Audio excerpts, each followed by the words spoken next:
भ्रष्ट प्रधानमंत्री, उस भ्रष्ट प्रधानमंत्री की भ्रष्ट सरकार और उस भ्रष्ट सरकार की खड़ी की हुई एजेंसियों ने सोचा था कि जनता को कुचलते जाएंगे और वो उफ तक नहीं करेगी। यह आदमी जो गलियों में भागता फिर रहा है, इसका नाम है विष्णु पौडेल। वो चंद घंटे पहले तक नेपाल का वित्त मंत्री हुआ करता था, लेकिन यह देश की साधारण जनता के बारे में सोचने की बजाय पूंजीपतियों के साथ मिलकर देश को लूटने लगा। नतीजा देख लीजिए, नेपाल की राजधानी काठमांडू में 3 सबसे ताकतवर इमारतों, संसद, सिंह दरबार और सर्वोच्च न्यायालय पर अब पूरी तरह से प्रदर्शनकारियों का कब्जा है। सिंह दरबार में मंत्रियों के दफ्तर है, वहां से मंत्रियों को सुरक्षित निकालने के लिए सेना को एक ऑपरेशन चलाना पड़ा। नेपाल में इस समय न कोई सरकार है, न कोई सेना है, न कोई सिस्टम है और न ही कोई नेता है।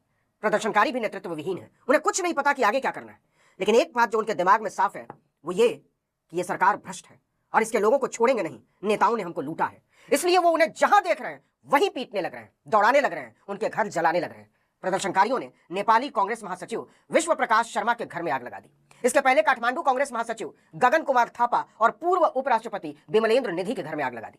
किसी देश के लोगों के गुस्से का इससे बड़ा अंजाम क्या हो सकता है कि वो अपने देश की संसद में आग लगा दें, प्रधानमंत्री के घर में आग लगा दें, राष्ट्रपति और गृह मंत्री का घर।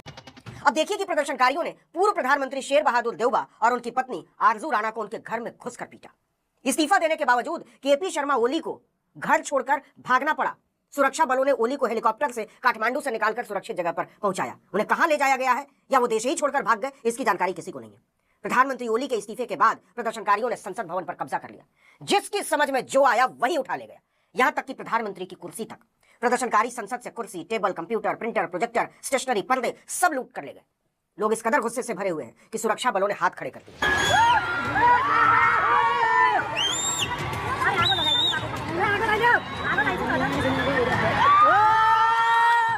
अब देखिए कि इस्तीफा दे चुके गृह मंत्री रमेश लेखक ने जैसे चाहा, जब चाहा, जितना चाहा नेपाल की जनता को कुचला था। जिसने भी सरकार की मंशा पर सवाल उठाए सबके खिलाफ एजेंसियां छोड़ दी, पुलिस छोड़ दी।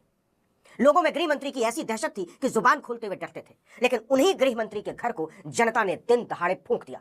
उन्हें जान बचाकर भागना पड़ा और जो एजेंसियां उनके इशारे को आदेश समझती थी, प्रदर्शनकारियों ने प्रधानमंत्री केपी शर्मा ओली के घर में आग लगा दी, राष्ट्रपति रामचंद्र पौडेल के निवास शीतल भवन में आग लगा दी, नेपाली कांग्रेस के दफ्तर में आग लगा दी। इतना ही नहीं, प्रदर्शनकारियों ने राजधानी काठमांडू के दल्लू इलाके में स्थित पूर्व प्रधानमंत्री झालानाथ खनल के घर में आग लगा दी।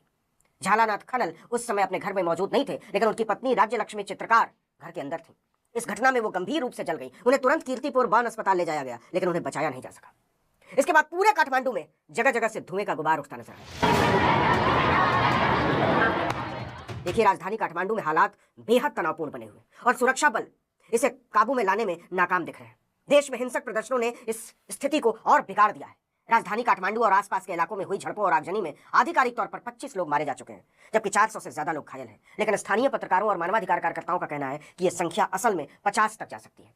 नेपाल की राजनीति के सबसे बड़े चेहरे जान बचाकर भागते फिर रहे हैं और प्रदर्शनकारी उन्हें ढूंढ ढूंढ कर पीट रहे हैं।